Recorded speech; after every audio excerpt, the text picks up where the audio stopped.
एक बार मेरी बीवी ने पूछा, मैं मायके जा रही हूँ, चली जाऊँ, पास में ही है।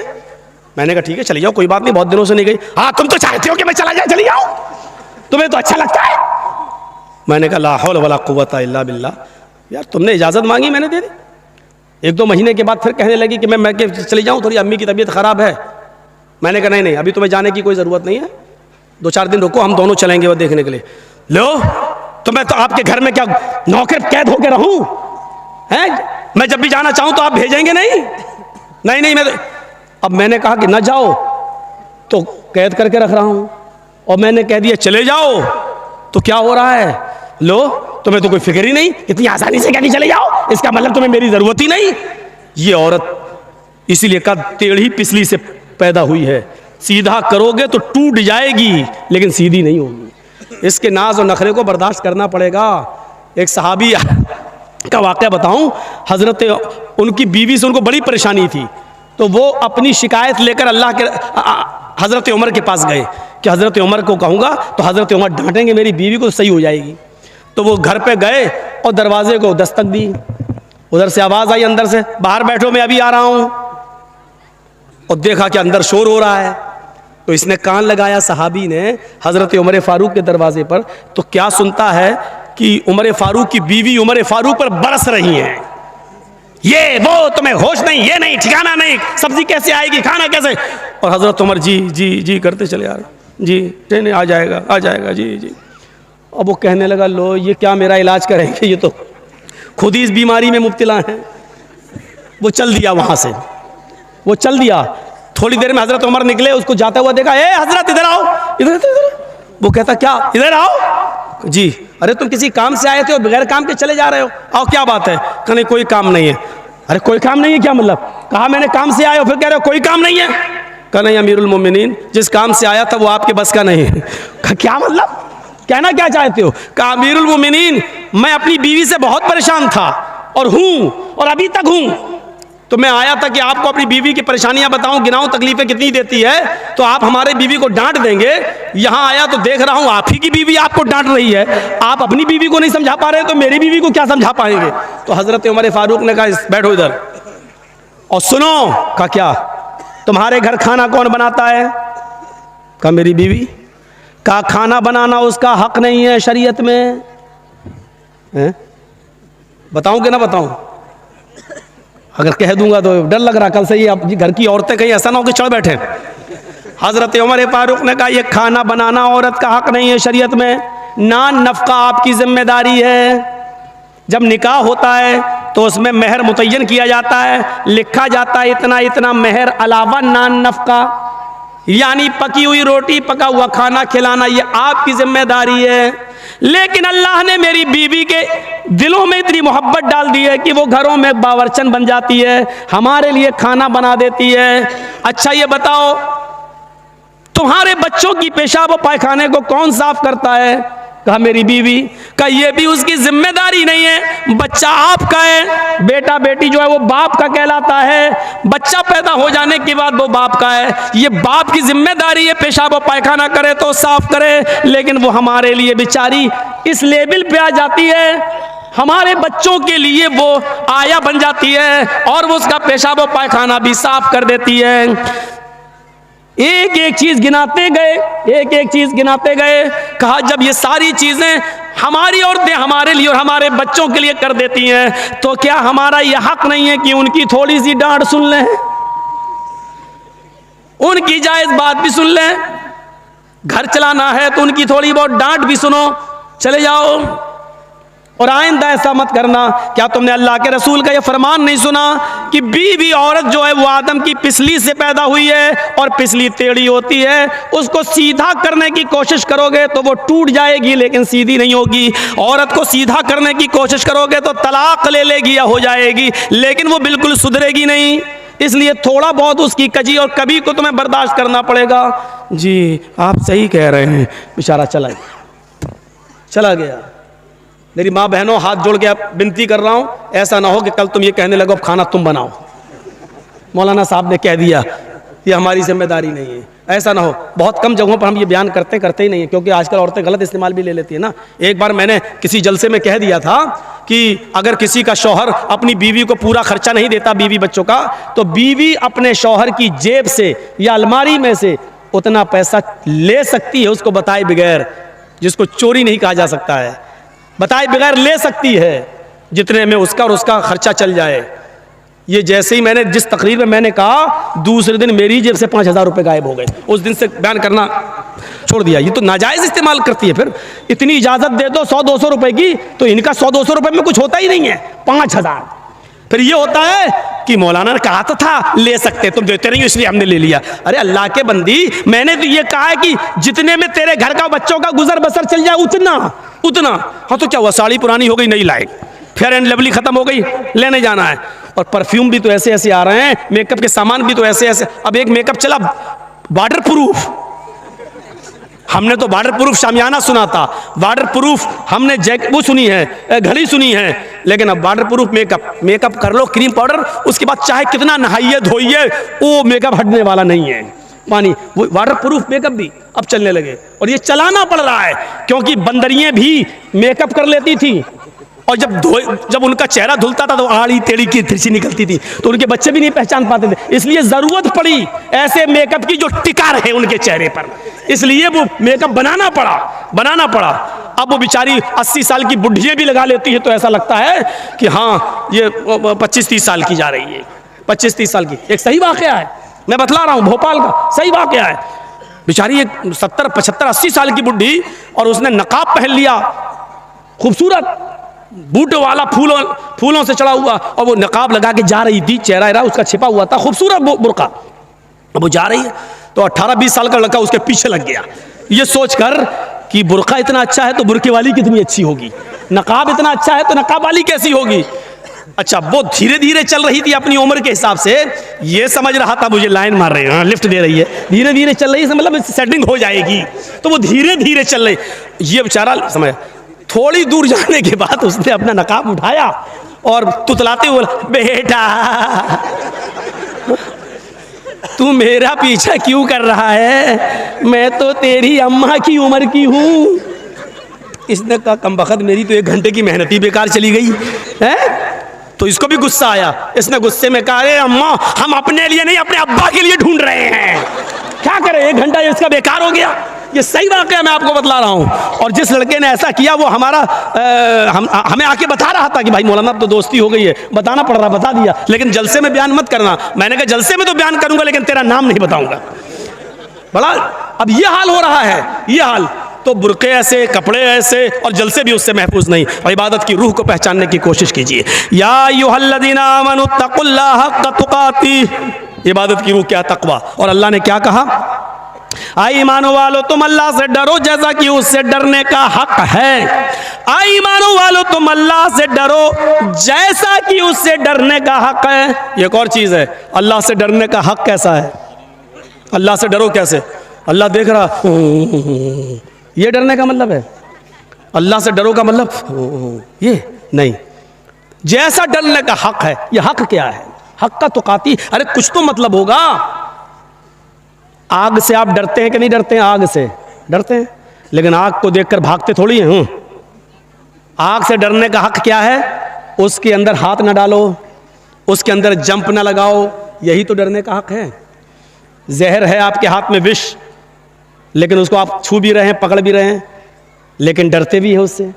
और उससे डरने का हक क्या है, उसको आप इस्तेमाल ना करें, खाएं नहीं, ये उससे डरने का हक है। और शेर सामने आ गया तो आप भाग रहे हैं, क्यों, ये उससे डरने का हक है, क्योंकि नहीं भागेंगे तो फाड़ देगा। जल्दी से पेड़ पे चढ़ गए, उससे डरने का हक यही है। सांप को देख रहे हैं, उससे भी डर है, जहरीला सांप है, लेकिन उससे डरने का हक क्या है, उसके मुंह में आप उंगली न दें, उसके करीब न जाए, वरना डस लेगा और काट लेगा, ये उससे डरने का हक है। तो जैसे आप हर चीज से डरने का एक हक अदा करते हैं, अल्लाह से भी डरने का एक हक है। और अल्लाह से डरने का मतलब यह है कि अल्लाह ने जिन कामों के करने का हुक्म दिया उन कामों को करा जाए, और जिन कामों के करने पर उसने अज़ाब जहन्नम बताया है, जहन्नम का अज़ाब बताया है, उन कामों से बचा जाए। यह है अल्लाह से डरने का मतलब। मसलन अल्लाह तबारक व तआला ने सूद और ब्याज खाने को हराम करार दिया है, तो उससे बचा जाए।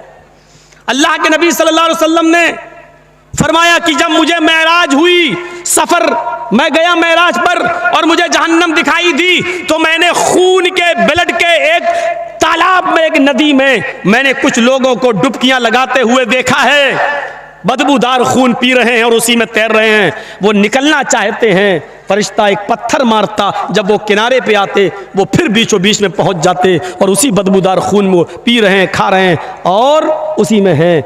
मैंने पूछा मनहा उला या जिब्रील, आए जिब्रील ये कौन लोग हैं? अल्लाह के नबी फरमाते हैं, जिब्रील ने बताया कि अल्लाह के नबी ये दुनिया में गरीबों का खून चूसा करते थे, ये दुनिया में मजबूरों का खून चूसा करते थे। 100 रुपए देते थे और 120 वसूल करते थे, 1000 देते थे 1200 वसूल करते थे, 1 लाख देते थे 1,20,000 रुपए वसूल करते थे। ये वो लोग हैं जिन्होंने गरीबों का खून चूसा है, मजबूरों का खून चूसा है। आज सूद खाने वाले हैं, आज इन लोगों को खून, बदबूदार खून के तालाब में गोता लगवाया जा रहा है, इसी खून के तालाब के अंदर इनको डाल दिया गया है। फिर अल्लाह के नबी सल्लल्लाहु अलैहि वसल्लम फरमाते हैं, सूद और ब्याज खाने वाले के 36 दर्जे हैं, 36 दर्जे हैं। एक हदीस में 70 दर्जों का जिक्र भी आता है, लेकिन 70 दर्जे वाली रिवायत 36 दर्जे वाली रिवायत से कम दर्जे की है, वो हसन है और ये सही है। 36 दर्जे हैं, 36 दर्जे यानी सूद और ब्याज खाने वाले सूद के 36 दर्जे हैं। पूछा गया अल्लाह के रसूल हल्का दर्जा क्या है? अल्लाह के नबी ने फरमाया इन 36 दर्जों में सबसे हल्का दर्जा सूद का यह है कि कोई शख्स अपनी सगी माँ के साथ, अपनी हकीकी माँ के साथ जिना करता है, अपनी माँ के साथ जिना करता है, उसको जो गुनाह मिलेगा,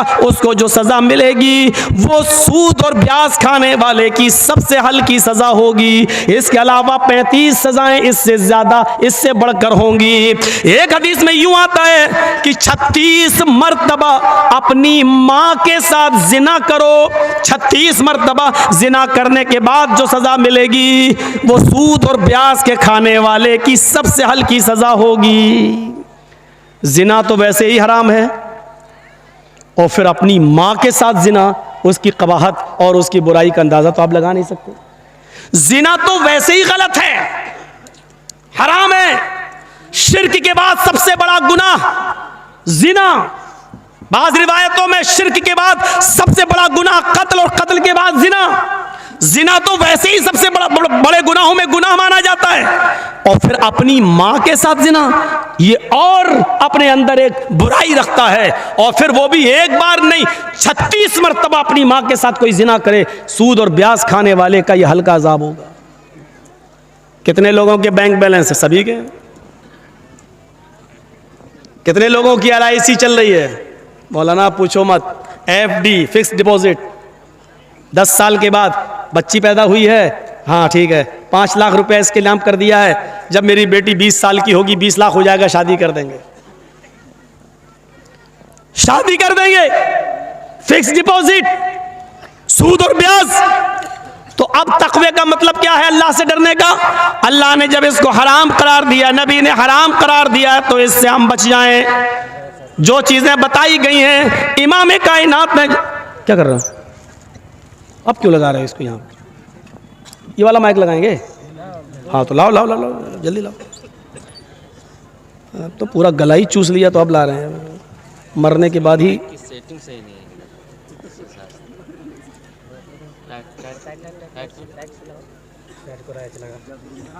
इधर ले आओ, इतनी दूर से नहीं।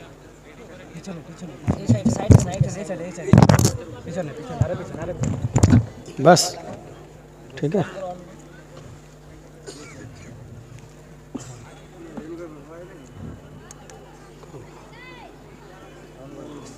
करो ना आगे ऊपर, ऑन तो था ही इसका मतलब पहले से। ठीक है, ठीक तो सही है ना? हाँ, तो मैं अर्ज ये कर रहा था कि जब अल्लाह ताला ने, नबी अकरम ने उसको हराम करार दे दिया तो उससे बचा जाए, यही तक़वे का माना है। एक और चीज़, एक और मिसाल से समझिए।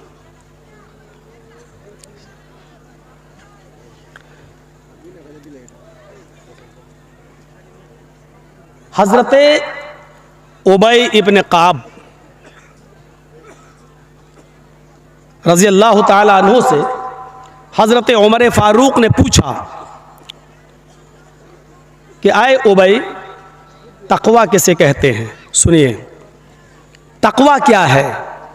बार बार आया अल्लाह से डरो, अल्लाह से डरो, अल्लाह से डरो। ये डर क्या है? इस मिसाल को समझ लीजिए, पूरा तकवा समझ में आ जाएगा, पूरी तकरीर समझ में आ जाएगी। क्योंकि रूह निकल गई, तकवा नहीं। बुखारी शरीफ के अंदर वो एक वाकया है और बड़ा मशहूर वाकया है। क़यामत के दिन एक ऐसे आदमी को लाया जाएगा जिसने की गर्दन जंग में, जिहाद में कट गई होगी, वो कत्ल कर दिया गया होगा। मैदान महशर में उसको लाया जाएगा। अल्लाह ताला पूछेगा, मैंने तुझे जिंदगी दी थी, बता बंदे तूने मेरी जिंदगी को क्या किया, मेरी दी हुई जिंदगी का क्या किया? मुस्कुराकर कहेगा, अल्लाह तू ये सवाल मुझसे कर रहा है, हालांकि तू सब कुछ जानता है। तूने हमें जिंदगी दी, मैंने अपने बीवी बच्चों को छोड़ा, मैंने घर मकान को छोड़ा, मैंने बिल्डिंगों को छोड़ा, मैंने जमीन और जायदाद छोड़ी, मैं तेरी राह में निकला, मैंने जंग की और कई काफिरों की गर्दनों को मैंने उड़ाया और लास्ट में मैं भी मारा गया। आय अल्लाह तेरी राह में मैं कत्ल कर दिया गया, तेरी राह में मैंने अपनी जान का नजराना पेश कर दिया। फिर भी तू पूछ रहा है कि मेरी दी हुई जिंदगी का तूने क्या किया? इधर अल्लाह भी जवाब देगा, कज़ब्ता, ओ मेरे बंदे तू झूठ बोल रहा है। वो कहेगा, अल्लाह क्या ये सच नहीं है कि मैं अपने बीवी बच्चों को छोड़कर मैदान जंग में निकला? अल्लाह कहेगा, सच है। क्या ये सच नहीं है मैंने जमीन और जायदाद छोड़ी, घरों मकान छोड़ा, बिल्डिंगें छोड़ी? अल्लाह कहेगा, ये भी सच है। वो कहेगा, अय अल्लाह क्या ये सच नहीं है कि मैं तेरी राह में मैदान जंग में लड़ा? क्या मैं काफिरों के अंदर नहीं घुसा? अल्लाह कहेगा, ये भी सच है। वो कहेगा, अल्लाह क्या मैंने काफिरों की गर्दनें नहीं उड़ाई? अल्लाह कहेगा, उड़ाई है, ये भी सच है। आय अल्लाह क्या फिर एक काफिर की तलवार मेरी गर्दन पर नहीं चली? क्या मैं मारा नहीं गया? अल्लाह कहेगा, ये भी सच है, एक काफिर के हाथों तू भी मारा गया। तो आय अल्लाह फिर मैं झूठ कहाँ बोल रहा हूँ? अल्लाह कहेगा, ये सब सच है, लेकिन ये झूठ है कि तू मेरी राह में लड़ा, तू मेरी राह में मारा गया, ये झूठ है। बल्कि तू तो मैदान जंग में तलवार चला रहा था, मैदान जंग में तलवार चला रहा था। इस इबादत में, जिहाद जो इबादत है, इस इबादत में तू शरीक था, लेकिन इबादत की रूह तेरे अंदर से निकल गई थी। तू अल्लाह की कलमे को बुलंद करने के लिए, अल्लाह की रजामंदी के लिए, इलाए कलिमतुल्लाह के लिए तू जंग नहीं लड़ रहा था, बल्कि तू जंग इसलिए लड़ रहा था, युकातिलु शुजाअतन, तू तुकातिलु शुजाअतन, तू इसलिए जंग लड़ रहा था ताकि तुझे लोग बहुत बड़ा बहादुर कहें, बहुत बड़ा तलवार चलाने वाला एक्सपर्ट कहें, तुझे वीर कहा जाए, बहादुर कहा जाए। तू तो शोहरत चाहता था, रिया नमूद थी तेरे अंदर, तू तो दिखावे के लिए लड़ रहा था, तेरे अंदर ये नीयत थी, ये ख्वाहिश थी कि लोग मुझे बहुत बड़ा बहादुर कहें। तू दुनिया में जो चाहता था तुझे मिल गया, फरिश्ते उठाओ और फेंक दो इसको जहन्नम के अंदर, डाल दिया जाएगा जहन्नम में। बीवी बच्चे छोड़े, जमीन जायदाद छोड़ी, घर मकान छोड़ा, प्रॉपर्टी छोड़ी, कारोबार छोड़ा, मैदान जंग में भी गया, लड़ा भी, काफिरों को मारा भी और मारा भी गया, सब कुछ किया, लेकिन इतनी सी बात इसके दिल में आ गई थी कि लोग मुझे बहुत बड़ा बहादुर कहें। इबादत की रूह मर गई, इबादत की रूह मर गई। इतना काम करने के बाद इतनी सी नीयत अपने अंदर पैदा कर ली, पूरा का पूरा जिहाद खत्म हो गया, इबादत की रूह निकल गई और मरी हुई इबादत की अल्लाह को परवाह नहीं, उठाओ और डाल दो जहन्नम के अंदर। हमारे यहां पर भी जलसे होते हैं, चंदा होता है, उसमें आदमी देखता है कि देखें फला आदमी कितना देगा, उसके बाद हम उससे ज्यादा देंगे। और जहां ये चीज पैदा हो गई, आपका 1000 रुपया भी जाएगा और सवाब भी नहीं मिलेगा। और मौलाना साहब का तो काम ही उकसाना, जोश दिलाना, वो तो दिलाएंगे। 100 रुपए आपने दिए, अल्लाह ताला इनको जन्नत दे, कि औलाद को तंदुरुस्ती अता फरमाए, रिस्क में बरकत दे। 200 रुपए दिया, रिस्क में बरकत दे। और जैसी बड़ा नोट आया 2000 का, नारे तकबीर, अल्लाहु अकबर, और उसको इतनी लंबी चौड़ी दुआ, लगता है 100 रुपए वाले का कोई कमाल ही खत्म हो गया, अब 2000 वाले ही के लिए जन्नत है। अब सामने वाला बैठ के देख रहा कि 2000 वाले की बड़ी लंबी दुआ दी जा रही है, तो हम 5000 दें, हो सकता है कि हमें और ज्यादा दुआ मिले। यहां की दुआ पर एतबार मत करिए, आप अपनी नीयत के एतबार से दीजिए, आप अपनी नीयत के एतबार से दीजिए, यकीनन अल्लाह ताला आपको सवाब देगा। बुखारी शरीफ के अंदर एक बड़ा दिलचस्प वाक़या आया है, जरा उसको सुनिएगा। देखिए, पढ़ा था बंदे ने, नबी से सुना था उसने कि जब सदका और खैरात करो तो दाहिने हाथ से दो और बाएं हाथ को भी उसकी खबर नहीं होनी चाहिए। तो उसने अपने सदके के और खैरात के माल के 3 हिस्से किए, 3 पार्ट्स में डिवाइड कर दिया, 3 हिस्से। उसने सोचा कि एक हिस्सा हम अल्लाह की राह में देंगे। बुखारी शरीफ की हदीस के अंदर ये वाक़या है, किसी लैला मजनू वाली किताब की नहीं दास्तान सुना रहा हूँ आपको, और किसी कठमुल्ला की लिखी हुई किताब की नहीं बता रहा हूँ। बुखारी शरीफ के अंदर ये वाक़या मनकूल है, सुनिए। उसने सोचा कि दिन में अगर हम अल्लाह की राह में किसी को देंगे तो किसी न किसी को पता चल जाएगा, तो ऐसा करें, हम रात के तारीकी में और रात के अंधेरे में निकलेंगे और जरूरतमंद को तलाश करेंगे, और किसी जरूरतमंद को, मैं तो समझा हमको डांट रहा है, हाँ साउंड है भी नहीं, पता नहीं क्या चक्कर है यार, ताकत भी नहीं, वो माइक में आज कुछ कमी है। भैया सही करो ना, उसी हिसाब से पैसा मिलेगा तुम्हें। पोजीशन तो ठीक है, माइक की पोजीशन ठीक है, उनको सुनाई नहीं दे रहा है, हमको लग ही नहीं रहा कि माइक में बोल रहे हैं। अच्छा चलिए सुनिए, वो अपना काम कर रहे हैं, आप अपना काम कर। तो उसने सोचा कि रात के अंदर मैं निकलूंगा और किसी मजबूर आदमी को देखूंगा और उसकी मदद मैं कर दूंगा। वो रात में निकला। यार बार बार ये मत करिए। बुखारी के अल्फाज हैं, इशा की नमाज पढ़ने के बाद वो सो गया, आधी रात के बाद उठता है, आधी रात के बाद उठता है और अपने नेक इरादे से घर से बाहर निकलता है, सदक़े का माल किसी गरीब को हम दें। 1 मील 2 मील चला जाता है पैदल, उसकी नज़र एक आदमी पर पड़ती है। इतनी रात में ये आदमी यहाँ क्या कर रहा है, ज़रूर इसको किसी मजबूरी ने निकाला होगा। उसके करीब जाता है और पूछता है, भाई इतनी रात में तुम यहाँ कैसे आए हो? उस आदमी ने इससे कहा, तुम्हें मतलब, तुम्हें क्या मतलब? ये जो सदका देने की नीयत रखता था, कहने लगा भाई मैं किसी मजबूर आदमी को तलाश कर रहा हूं, कोई मजबूर आदमी हो, मेरे पास कुछ सदके का माल है, मैं किसी गरीब आदमी की मदद करना चाहता हूं, इसलिए मैंने पूछा इतनी रात में अगर तुम निकले हो और किसी मजबूरी ने तुम्हें निकाला है तो मैं तुम्हें सदका दे देता हूं। उसने कहा इतनी रात में कोई मजबूर नहीं निकलता है, तो क्या कोई ऐशो आराम करने वाला आदमी निकलेगा? मुझे मजबूरी ही ने तो घर से निकलने पर मजबूर किया।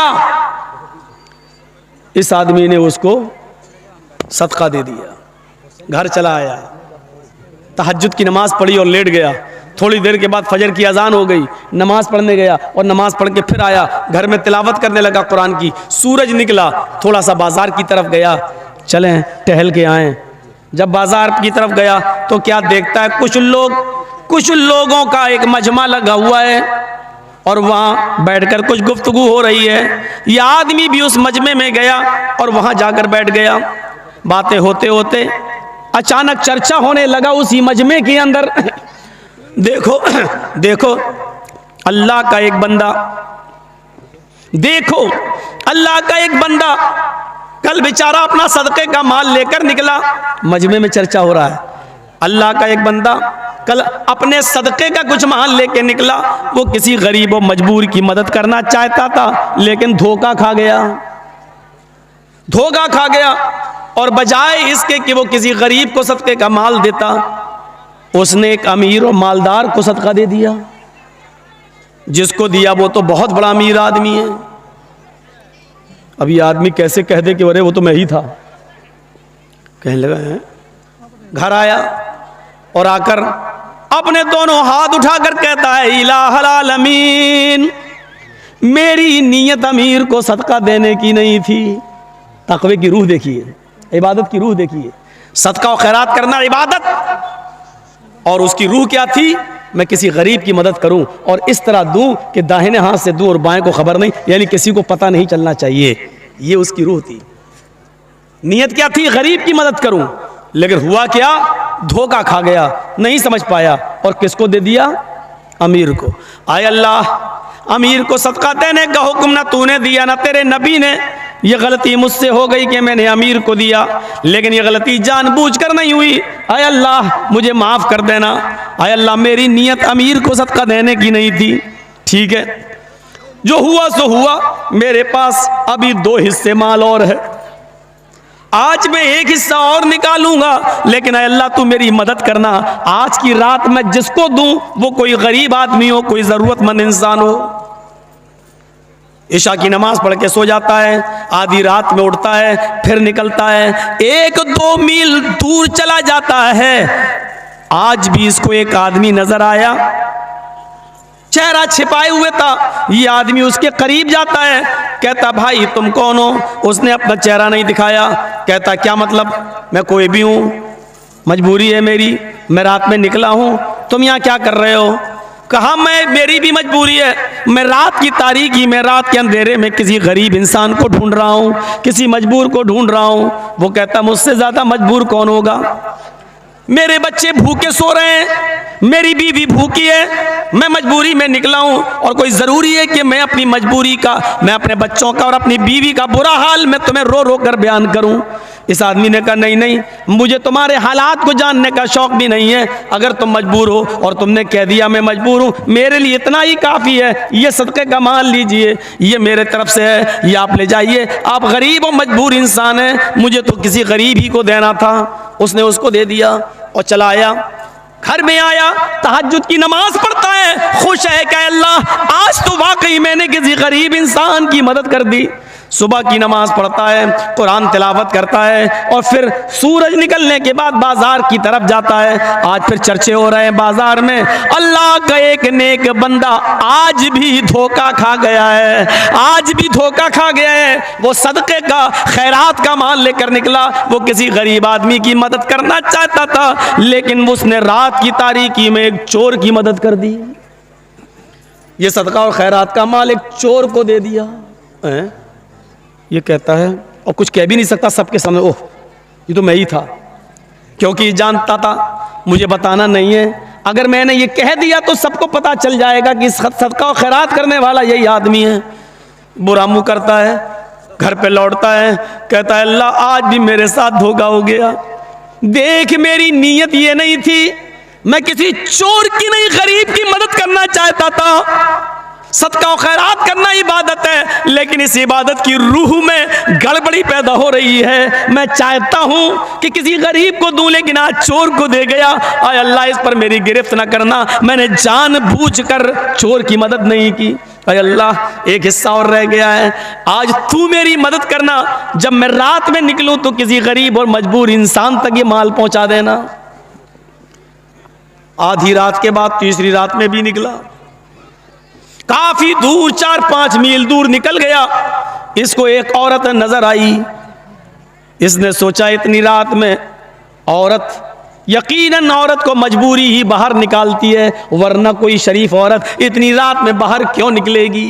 ये जरूर मजबूर है। ये उसके करीब गया, उसने चेहरा छिपाया और कहने लगी तुम्हें शर्म नहीं आती, तुम मेरे करीब रात के अंधेरे में आ रहे हो? उसने कहा शर्म मुझे नहीं, तुम्हें आनी चाहिए। अकेले रात के अंधेरे में तुम निकली हुई हो। मेरी बहन ऐसी क्या मजबूरी थी जिसने तुम्हें निकलने पर मजबूर कर दिया? कहने लगी मेरी मजबूरी का हाल जानकर तुम क्या करोगे? मैं बेहद मजबूर हूँ, तुम जाओ यहाँ से।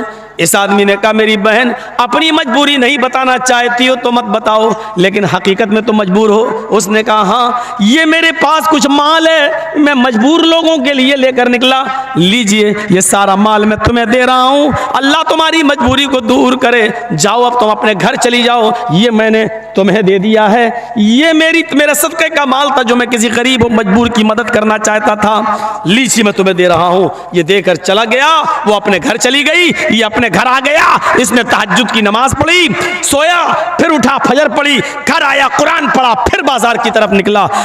मजमे में फिर आज चर्चे हो रहे हैं। आज इसने चर्चे के दरमियान इसने सुना कि लोग कह रहे हैं आज भी अल्लाह का एक नेक बंदा धोखा खा गया। आज क्या हुआ?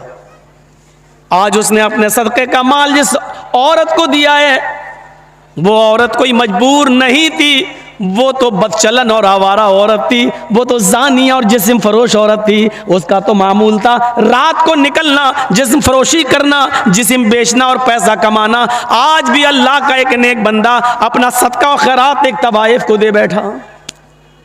ये घर आया और आकर रोते हुए कहता अल्लाह मेरे पास जितना माल था सब दे दिया है, अब कोई है ही नहीं, लेकिन तीनों दिन मेरा माल गलत जगह पर पहुंच गया।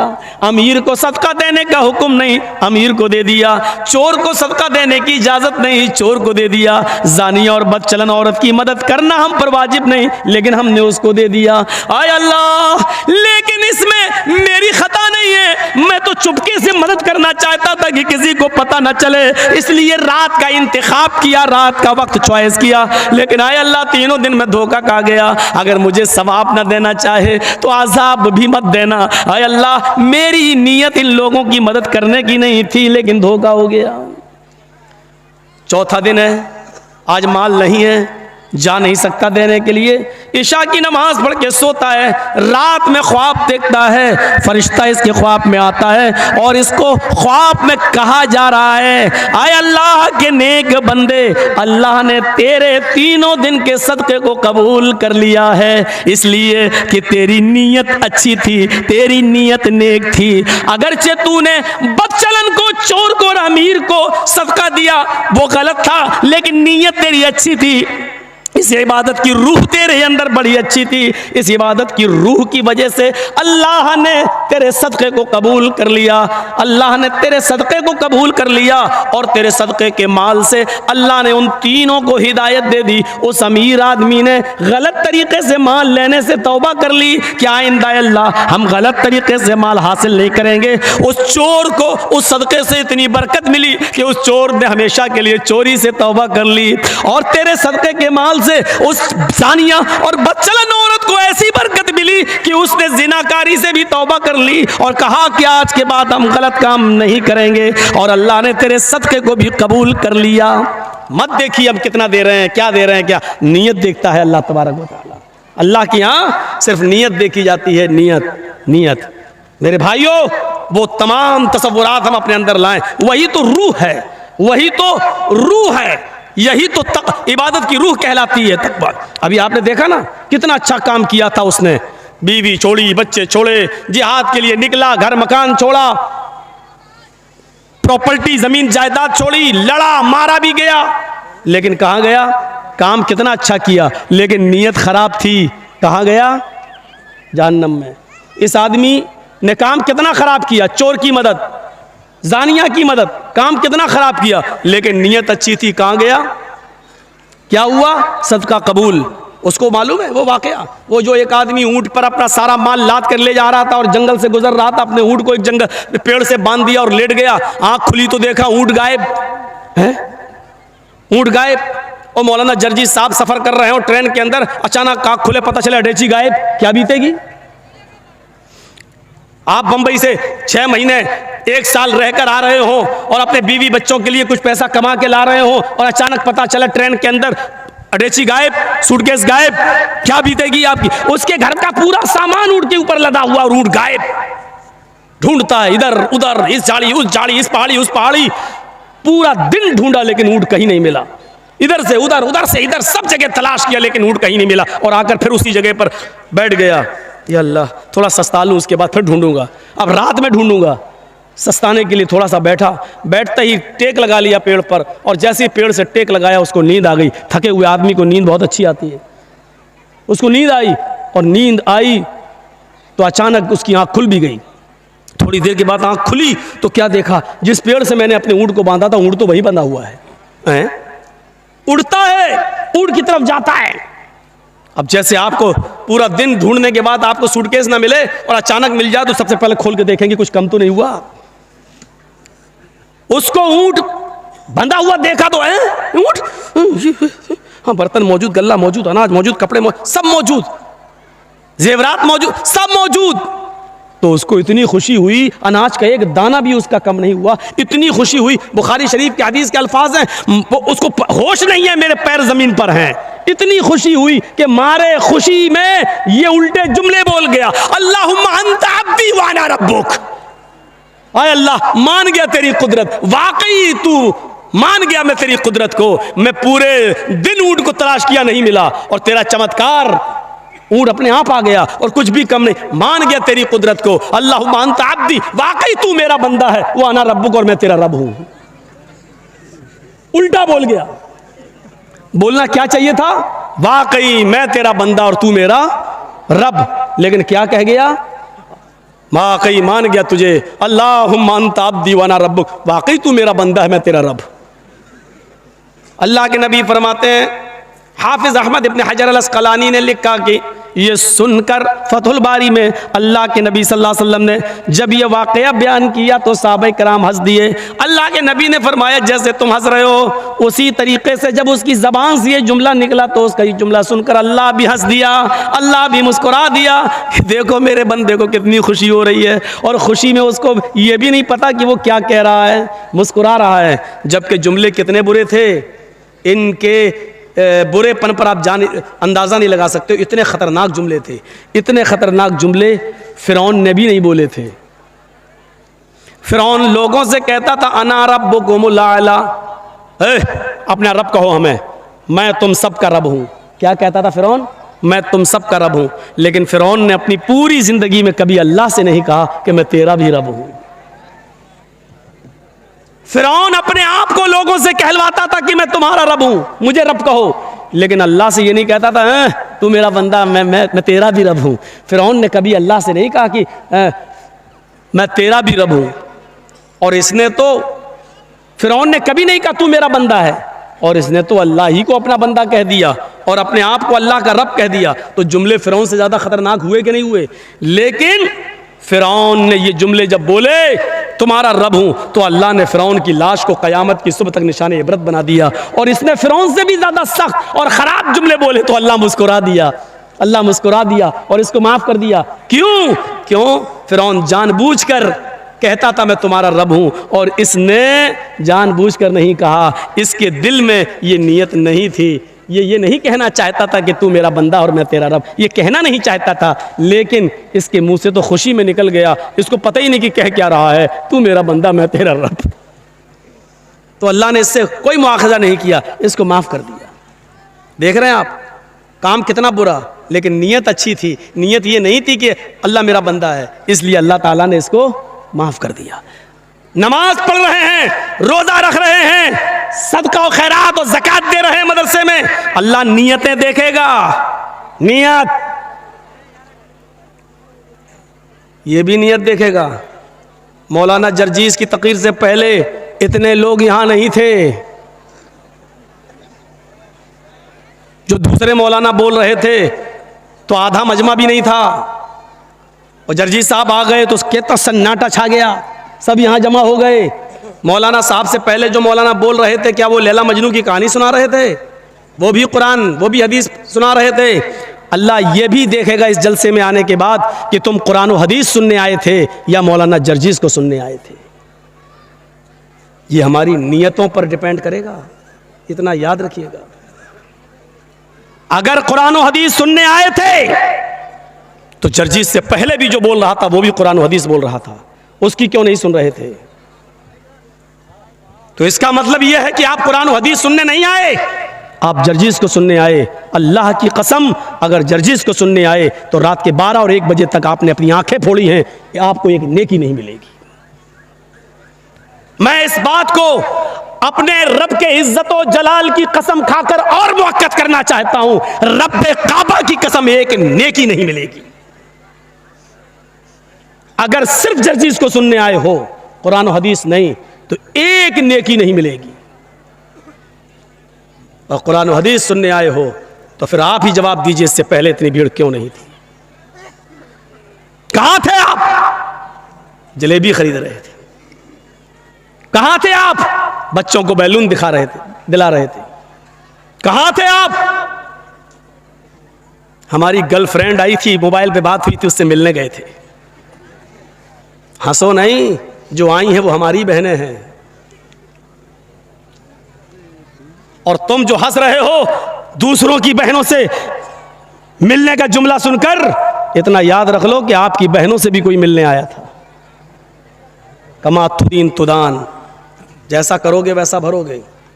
जो दूसरों के माँ बहन बेटियों के बारे में सोचोगे, आपकी भी माँ बहन बेटी के बारे में वैसा सोचा जाएगा। ये जहन से निकालो, बदला ये होगा। यहां पर इन औरतों से पूछो क्या कर रही है बाहर, मेले में इनका क्या काम है, क्यों घूम रही हो तुम मेले में? और जलसों में नए कपड़े पहनकर आने का मकसद क्या है? जलसों में लिपस्टिक लगाने का मकसद क्या है? जलसों में आ रही हो तो क्रीम और पाउडर लगाने का मकसद क्या है? जलसों में आ रही हो तो चमकती हुई साड़ी पहन के आने का मकसद क्या है? और कल की तकरीर में मैंने कहा था, मालदार पाड़ा में वो जुमले जेब तो नहीं देते हैं, लेकिन कहना पड़ता है मजबूरी में। जब जख्म पुराना हो जाए और सही ना हो तो होम्योपैथिक दवा से इलाज नहीं किया जाता, छुरा उठाया जाता है ऑपरेशन करने के लिए। कसम खुदा की ऐसा लग रहा था जैसे एक कुतिया के पीछे 10-10 कुत्ते दौड़ रहे हो। यह हाल है। हाँ, यह जुमला नहीं कहना चाहिए मुझे, लेकिन कहूंगा, रोक के दिखाओ मुझे। यह सूरत हाल बना के रख दिया आपने। जल से भी जब महफूज ना रहें, बेपर्दगी और उरियानियत का नंगा नाच जब जलसों में भी नाचा जाने लगे, तो फिर कहां रूह तलाश कर रहे हो? आपने सवाब की नीयत से जलसा किया, यह सवाब मिलेगा आपको? मर्दों से आवाज नहीं आ रही है, देख रहे हैं आप, और औरतों की आवाज अभी भी यहां तक आ रही है। आ रही है ना? आप देख लीजिए। पता नहीं कौन मशवरा देता है इतना करीब इन औरतों को बिठाने का आपको। इनको तो 2 किलोमीटर दूर इंतजाम करना चाहिए इनका। ये तो साड़ी कितने की आई तेरी, कहां से ली तूने, चप्पल के, हाँ बिल्कुल मैच कर रही है। आज तो भाव मालूम हो गए होंगे साड़ी के और चप्पल के सबको। और कल वो जाएंगी मालदा और गाजोल के बाजार में, वो फला मेरी सहेली ले गई थी तुम्हारी दुकान से, वैसी दिखाओ हमें। ये जलसे का फायदा हुआ है। जलसे का फायदा ये नहीं हुआ कि आज फला मौलाना ने नमाज में ये बोला और फला ने ये बोला, आज हम वैसे करके दिखाएंगे, ये सदका करेंगे। ये फायदा नहीं हुआ। फायदा क्या हुआ? अपने भाइयों से जाके कहेंगी फला की बहन भी आई थी, बड़ी खूबसूरत है, हमने तेरे लिए देख ली। ये फायदा होता है जलसों में, ये फायदा होता है। इतना करीब इंतजाम। और औरतों की चोंचे तुम बंद करा दो, कभी नहीं हो सकता। अल्लाह के रसूल सल्लल्लाहु अलैहि वसल्लम जब सफर मेराज पे गए और आए और ईद का खुतबा दिया, ईद का खुतबा आपने मर्दों के बाद औरतों में दिया, तो औरतों में जो आपने ईद का खुतबा दिया वो आपने शुरुआत यहाँ से किया, माशरन निसाई तसद्दक़ना फ़इन्नी उरीतुकुन्ना अक्सरा अहलिन्नार क़ुलना व बिमा या रसूल अल्लाह। अल्लाह के नबी खुतबा जो शुरू कर रहे हैं औरतों का, तो उसमें आप ये कह रहे हैं, आए लेडीज, आए ख्वातीन, आए मोहम्मद रसूलुल्लाह पर ईमान लाने वालियों, सदका करो, ज्यादा से ज्यादा खैरात करो, अल्लाह की राह में दो। इन्नी उरीतुकुन्ना अक्सरा अहलिन्नार। जब मैं मेराज पे गया मुझे जहन्नम दिखाई दी, तो जहन्नम में सबसे ज्यादा जलती हुई मैंने औरतों को देखा है। औरतें जहन्नम में सबसे ज्यादा जल रही थी। कुल्ना वबिमा, सहाबियात ने कहा अल्लाह के रसूल बस इसके आगे हम कुछ नहीं सुनेंगे। आपने ये कह दिया औरतें सबसे ज़्यादा जहन्नम में जलती हुई मैंने देखी, वजह बता दीजिए, रीज़न बता दीजिए, हम उस पर अमल करेंगे ताकि जहन्नम में हमारी तादाद ज़्यादा ना हो। अमल के लिए 2 घंटे की तकरीर नहीं हुई थी, 3 घंटे का लेक्चर नहीं होता था अल्लाह के रसूल के ज़माने में। उस औरतों ने क्या कहा? उन औरतों ने कुलना व बीमा कुलना, जमा मुज़क्कर गायब का सेगा ये बतला रहा है। एक ने नहीं, सारी औरतों ने क्या कहा? आए अल्लाह के रसूल, हमें वजह बताइए, रीजन औरतें जहन्नम में सबसे ज्यादा जलती हुई क्यों दिखाई दी? तो अल्लाह के रसूल ने पहला रीजन, पहली वजह बताई तुक्सिरन लान, और दूसरी वजह बताई तकफुरन आशीर। पहली वजह लान तान ज्यादा करती हो, जबान बहुत चलाती हो, मुंह बहुत चलाती हो, तुम्हारा मुंह बंद होता ही नहीं। हकीकत है, दो औरतें अगर कहीं बैठ जाएं तो कंपनी मिल जाती है। दो मर्द अगर ट्रेन में जाएंगे तो थोड़ा सुकून मिल सकता है, लेकिन अगर दो औरतें ट्रेन में चली जाएं तो 24 घंटे का सफर बहुत आसानी से कट जाएगा, बात करते करते करते करते। क्योंकि हमें और आपको एक आदमी के बारे में मालूम होगा, उनको तो पूरे खानदान के बारे में मालूम होता है। एक बादशाह ने ऐलान निकाला, जो सबसे बड़ा झूठ बोलेगा उसको सबसे बड़ा इनाम देंगे। तो झूठों की कमी थोड़ी थी। एक आया, मैं बादशाह ने कहा भाग, ये कोई झूठ नहीं है। दूसरा आया, उसने कहा ये भी कोई झूठ नहीं है। तीसरा आया, बादशाह ने कहा यार झूठ बोलो यार, ये तुम्हारा कोई झूठ है, बड़ा झूठ जो बोलेगा उसको सबसे बड़ा इनाम देंगे। लास्ट में एक आदमी आया, कहने लगा मेरा भी एक झूठ सुन लो। कहा क्या? कि आज मैंने ख्वाब में देखा, जहां तक मेरी नजर जा रही है औरतें ही औरतें बैठी हुई हैं। बादशाह ने कहा ये भी कोई झूठ नहीं। भाग, ख्वाब में देखा जा सकता है, तुमने देखा सारी औरत, बहुत सी औरतें बैठी होंगी, ये ख्वाब नजर आ सकता है, ये कोई झूठ नहीं है। कहा आगे तो सुनो यार, आप बोलते बहुत हो। उसने कहा बादशाह से, पूरी बात सुनी नहीं, बीच में बोल दिए। मैंने ख्वाब देखा कि जहां तक मेरी नजर जा रही है औरतें ही औरतें बैठी हुई हैं, और सारी औरतें खामोश बैठी हुई हैं। बादशाह ने कहा क्या? जहां तक नजर जा रही है औरतें ही औरतें, कहां? और सब खामोश, ये हो ही नहीं सकता। कहा क्यों? कहा दो औरतें खामोश नहीं बैठ सकती और इतनी औरतें खामोश, इससे बड़ा झूठ तो कोई हो ही नहीं सकता। उसको सबसे बड़ा अवार्ड दिया, सबसे बड़ा इनाम दिया, सबसे बड़ा इनाम। तो ये औरतों का एक रिकॉर्ड है, और इस रिकॉर्ड को अल्लाह के रसूल ने यही कहा, तुक्सिरन लान, तुम लानो तान ज्यादा करती हो, एक दूसरे की बुराई ज्यादा करती हो, एक दूसरे की गीबतें ज्यादा करती हो, एक दूसरे की बुराइयों में लगी रहती हो। वह तकफुरन आशीर, और दूसरी तुम शौहरों की नाफरमानी बहुत करती हो,